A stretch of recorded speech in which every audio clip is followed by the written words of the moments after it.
medication for muscle aches and stuff. I don't take that anymore. I wish I'd have started it back when I first heard about it on the radio. And if I can give Balance of Nature any advice, keep it out on the radio, because I still hear these commercials from time to time, and I'm thinking, you people need to listen up. I mean, I'm over 50, and, your body starts wearing down. But Balance of Nature has literally changed my life. It really has. Get a wide variety of all your daily recommended servings of whole fruits and vegetables without having to leave your home. Right now, Balance of Nature is offering free shipping and 35% off on any new preferred order. Call 1-800-246-8751 or go to balanceofnature.com and use discount code USA.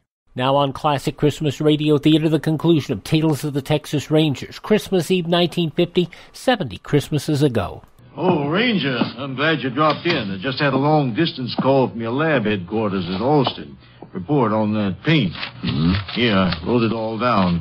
Paint is manufactured right here in town. Brand name is Light Glow. Light Glow, huh? Mm-hmm.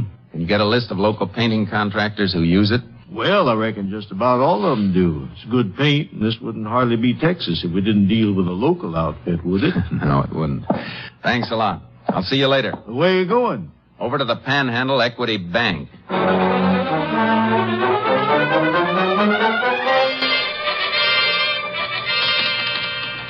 Mr. Peabody, do you know who painted this bank before you opened? Well, there was a contract for the building, included the painting. I guess that was done on a subcontract. Can you find out from the contractor? Sure, but you mind my asking why? I told you the day of the robbery. Everything was too well planned. Like the men who did it knew the inside of the bank. Yes, I remember you saying that. You think the painters may have? That's what I think. But why not some of the construction men?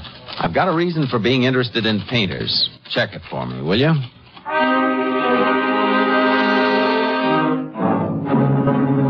He checked. Contractor gave the name of the painters. 2 men, Eddie West and Martin Pocken. They'd been working the day of the robbery, he said, at a house on the north side of town. I went out to the house to see the owner. Why, yes, Ranger. They worked here all day that day. I remember we heard the report of the robbery on the radio. They were both here all day? Yes. Didn't even go out to eat? Had their lunches with them. Kind of smelly when the house gets painted. Most women usually get out of the way. I wanted to watch them, so I was here every minute to see they didn't get sloppy. I like things neat. I see. Well, thanks, ma'am. I'm sorry I bothered you. Why are you asking about them, Ranger? Nothing important. Not as long as you say they were here. Goodbye, ma'am. Merry Christmas to you. Yeah, the same to you, Ranger. Merry Christmas.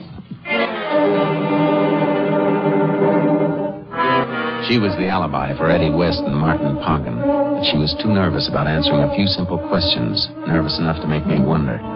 I went back to the jail, got Anthony Ross out in my custody, and drove him to the north side of town.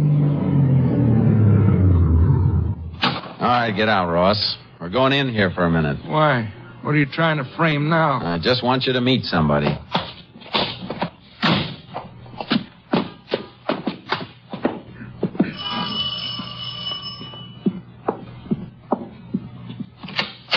Well, back again, Ranger. I thought we'd... That's her. Ranger, that's the woman Who is he? Who is this man? You ought to remember me, lady. My kids are in juvenile home on account of you, and I've been in jail. I never saw you before in my whole life. Tell him the truth. Tell him before I... Hold it, Ross. Take him away from here. Go away, both of you. Ranger, I got those costumes for her. For her! You're a liar, a liar! That word fits somebody, all right. Can I come in and have a look around, ma'am? What for? What do you want? I want to check over the painting job to see if it's just new painting or if there's some new plaster under it someplace. You can't come in. You have no right. The boys you're alibiing for must have come back here after they cracked the bank. Because you must have picked them up in your car after they ditched the one they're using. I don't know what you're talking about. Wouldn't carry the money on them. Did they cover it up here, safe under fresh plaster and paint until it cools off? No. I can call for a search warrant and wait till a crew comes and tears this place apart. It'll go better for you if you don't try to cover The it. money isn't here. Well, come on. Where is it? It's here, all right. In that wall. Behind the picture. Come on, Ross. Which one's your boyfriend? Ogden or West? Eddie West. He said we'd get married. Go to Europe next year. You'll all go someplace next year, but it won't be Europe. West about 6'3". Yes. How did you know? I got an early Christmas present. Somebody sent me a crystal ball. As soon as I call the police and dig out that bank money, you're coming with us. Ranger, I'm clear now, ain't I? Looks that way, Ross, but you'll have to go back to jail for a while and be checked out by the local police. That won't take any longer than it'll take me to pick up Eddie West and Martin Poggin.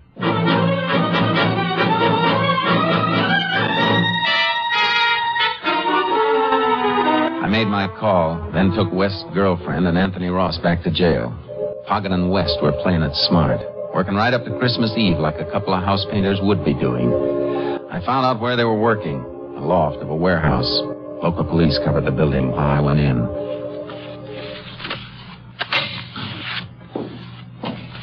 Eddie, who's that? Who came in? Probably the watchman.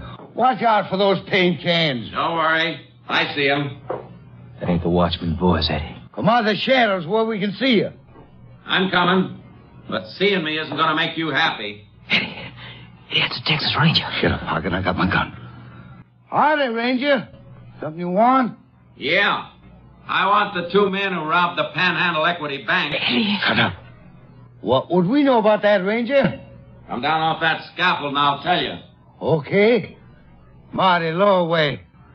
Too bad you aren't working in a place with a phone. Your girlfriend could have warned you earlier. Eddie, he knows. I'll get him. Keep your hands away.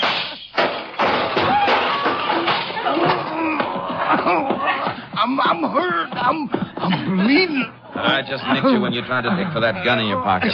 You're not hurt. Oh, we didn't do nothing, Ranger. Somebody should have told you that the real Santa Claus gives. He doesn't take. Get up and try this present I've got for you. A pair of handcuffs.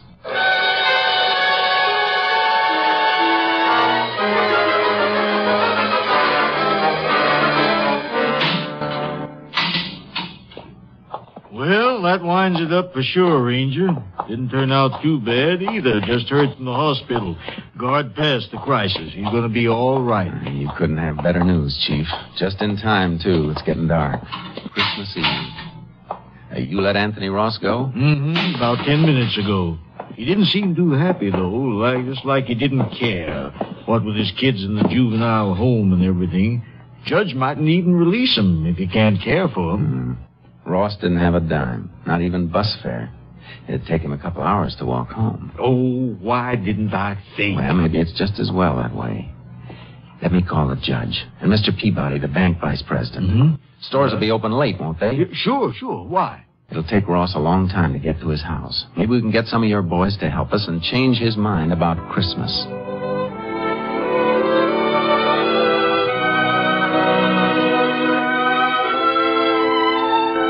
There's Ross. You hear him coming up the walk now? Mm-hmm. Coming slow. His tail is dragging. Yeah. Not that I blame him. The kid's asleep? Yeah. All bundled up in them new blankets. Shh.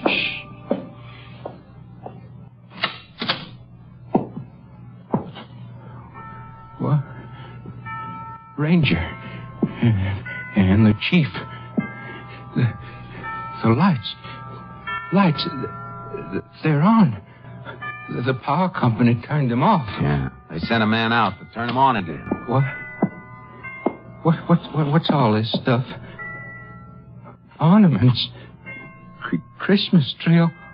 All those toys and things. Tomorrow's Christmas, Ross. For you and your kids. They're in the bedroom asleep. My kids. You brought my kids back to me. Yes, and there's plenty of grub in the kitchen. And you've got a job. Starting next week at the Panhandle Equity Bank. Just go in and see Mr. Peabody after the holiday. Meanwhile, he sent you a little cash in this envelope. Sort of a Christmas bonus, just like the rest of the employees get. Well, we have to be going. Merry Christmas. Yep. Merry Christmas, Ross. Merry Christmas, fellas. Merry Christmas. And God bless you. Thanks. God bless you.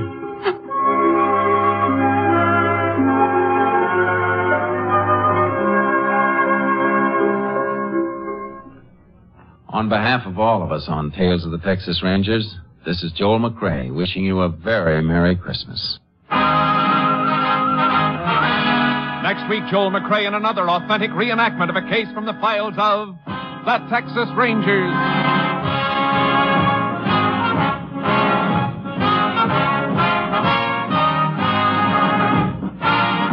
Joel McCrea is currently seen starring in the Universal International Technicolor production Frenchie. Tonight's cast included Tony Barrett, Shepard Menken, Jim Nusser, Virginia Gregg, Victor Rodman, and Byron Kane. This story was transcribed and adapted by Joel Murcott, and the program was produced and directed by Stacy Keach. This is Hal Gibney speaking.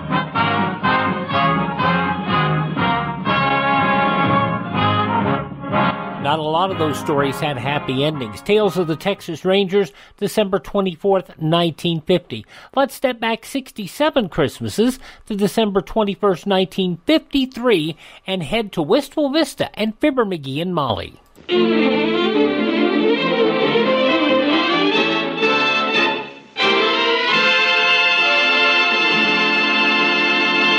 Mrs. McGee is downtown for some late Christmas shopping. Mr. McGee is at home wrapping a package to mail. Here he is in the living room now, stuffing Excelsior into a box. We'll put about 2-foot layer of Excelsior in this box first, before I even put the vase in it. Yeah, you said it, Buster. When I do something, I do it right. This is one time Aunt Sarah's Christmas present is going to get there unbusted for a change. Wad up some more newspapers and stuff them in here. Excuse me, Mr. McGee. I hate to disturb you. Oh, hi, Wimp. You're not bothering me, boy. Come on in. Well, I heard you conversing, and I didn't want... Oh, me and the bird were just yakking a little, that's all. What's on your mind? Well, Sweetie Face is coming home tomorrow, so I'll move out of your guest bedroom. Yeah, Molly told me the wonderful news this morning, Wimp. Well, that's great, boy. Tickle to death to hear it. For your sake, of course. Yes. Isn't it wonderful? Well, I wanted to ask you, though, could I take this book to my room and read it tonight? It might give me some ideas on how to handle Sweetie Face. Which book is that, Wimp? The Cane Mutiny. Oh, sure. Help yourself. Good luck with it. Now, let me see. That's about as far as I can go with this box till Molly gets home with some more Excelsior, I guess. My, you're certainly taking pains with that package, Mr. McGee. It must be a valuable gift. Cost $18. Now, I want to make sure it gets there unbusted. It's one of them Chinese vases with a picture of a mandarin on it for Aunt Sarah. You know, with pigtails and a kimono and a long black mustache. The mandarin, I mean, not Aunt Sarah. I didn't think you meant her. No, of course not. Aunt Sarah don't have a long black mustache. You can hardly see hers at all. Keeps peroxide on it. Oh. Anyhow, we finally found a vase to take the place of that one that got busted last time we were there, and the butler said dinner is served, and I got up off the sofa too fast. Boy, I'll never forget her expression when that vase hit the floor. Her expression? Yeah, it was in French. Every time I ask one of them French waiters what it means, they call for the manager. It must be dynamite because... That must be Molly now. She probably forgot her key. I'll let her in, Mr. McGee. I'm going downtown anyhow. Oh, thank you, dearie. I forgot. Oh, it's you, Mr. Wimple. Can I help you with those bundles, Mrs. McGee? Hi, kiddo. Hello, dearie. No, thanks, Mr. Wimple. I'll just dump them here. You leaving? I'm just going downtown to get Sweetie Face's Christmas present. Yes. Oh, watch out for those crowds at the Bonton. They're murder. Say, what are you going to get Mrs. Wimple? Do you know? Well, I know what she wants, if I can find one. She wrote me a note and told me. She said all she wants for Christmas is a new bullwhip. A bullwhip? Yes. I don't know what she wants with it. There are no bulls around our house, goodness knows. If that's what she wants, I'll get it. Yeah, you'll get it all right. See you later. So long. Oh, McGee, those downtown crowds are just awful. You step into that Bonton and it's like stepping into a whirlpool. Yeah? It's a stampede. Boy. I went in to buy Mabel Toops a slip, you see. Mm-hmm. Well, 3 times I started for the ladies' lingerie on the 2nd floor, and 3 times I wind up in the men's socks in the basement. No kidding. Did you ever get the slip? I gave it up. I bought Mabel 4 pairs of Argyles. Let her exchange them. Yeah. Did you get me some more Excelsior for this package? I'm stymied here till I have Right here, whole sack full. Good. Now, we better get that package mailed as soon as we can, too. Do you want to put the vase in now and cover it with Excelsior? No, I want to pad the box some more first. You know how they throw packages around at that post office these days. I'm taking no chances with a delicate thing like that vase. Well, I'll take my coat off and rest a minute. I still haven't got my breath from battling that crowd. Heavenly day! What's the matter? What's the matter? You didn't get your purse snatched? Look at my hat. Oh, what's the matter with it?